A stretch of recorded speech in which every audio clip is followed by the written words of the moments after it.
All right, so this is going to be a video on finding the roots and domain/asymptotes of a rational function. The roots part should be pretty straightforward for you guys. It's actually basically just what we have been doing for the past too many weeks. So we'll start off by this function. So we have a rational function, which is, remember, a polynomial on top and a polynomial on the bottom. So a polynomial in the numerator and the denominator. To find our roots, remember that finding roots is basically finding places where our function is equal to 0. So we want to find all the places where our f of x is equal to 0.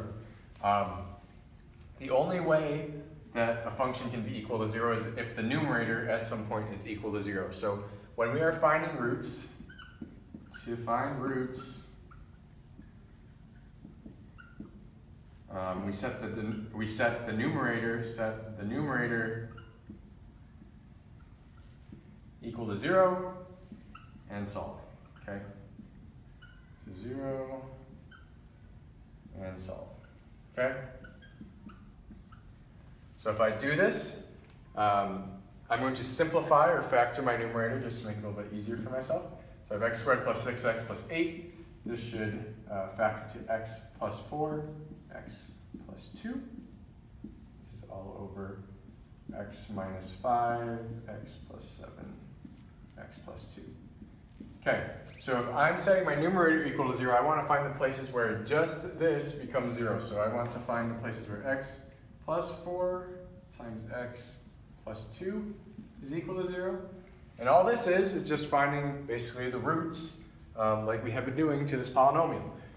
This should be pretty straightforward. It's already in factored form, and we just did that. So I know that my roots are going to occur at x equals -4, because if I plug -4 into x in both spots, I get 0 here, and I get -2 here. It doesn't matter that this is -2, because 0 times -2 is going to give me 0. The same logic follows for this 2 here. I'm going to have x equals -2, so that if I plug in -2 here, I get a +2 times 0 is 0. So my two roots are -4, or at x equals -4 and x equals -2. So it is going to either cross or approach the x-axis at -4 or -2. These are my two roots, and this is the same exact process that we have been doing the past few weeks. Now, domain kind of works in the same way. Remember that the domain is the possible inputs to our function, or the possible x values that can come into our function without causing an error, without making f of x undefined. The only way that we can really make f of x undefined is by having a 0 in the denominator. So if our denominator equals to 0, if you try on your calculator 2 divided by 0, it's going to tell you error, divide by 0. That's because the number is undefined if we try and divide it by 0. So to find the domain, really we're looking for exceptions to the domain. To find domain,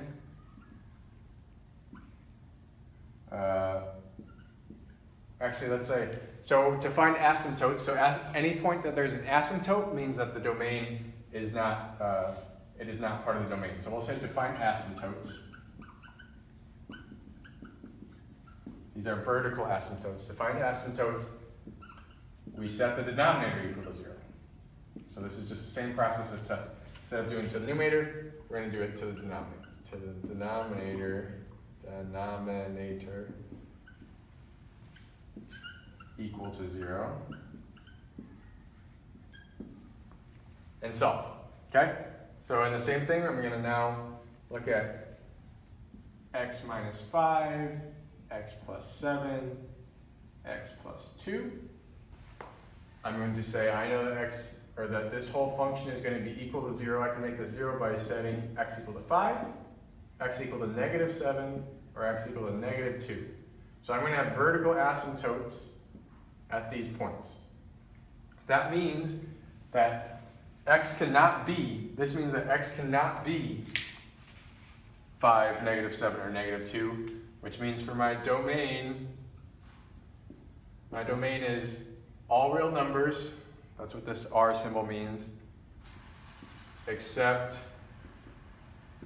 x equals 5, -7, and Okay, so that's how I would say my domain. If you wanted to see a graph of this, I know that I have vertical asymptotes at -7. This is -7.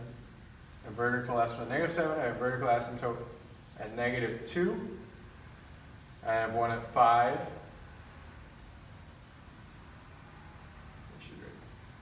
So I'll write these at the bottom. So this is -7, this is -2, and this is 5. I also know that I have roots at -4 and -2, so I have a root.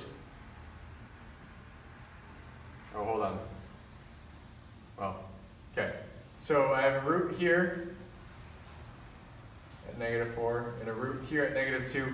And what's actually going to happen is that this is going to go away. We could have simplified this if we wanted to.